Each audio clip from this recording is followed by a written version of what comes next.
ঘাটে যদি পানি বাঁধে থাকে কন্ট্রাক্টরদের কি বাপৈতে টাকা টাকা তো এই বাংলাদেশের জনগণের টাকা।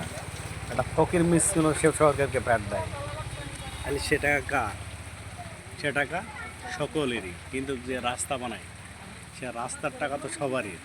দেখেন আমাদের বাম মন্দির থেকে গাজীপুর অবধি একটা রাস্তা বানিয়েছে, তাও রাস্তার ভোগে পানি বাতি আছে,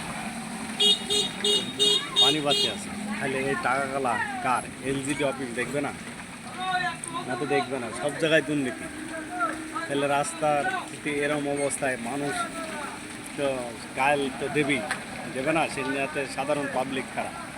দেখেন দিনের রাস্তার কী অবস্থা।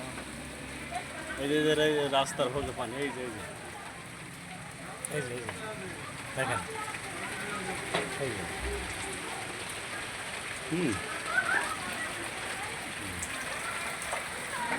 তাহলে আমি সবাইকে বলবো দুর্নীতি যেন না থাকে বাংলাদেশে।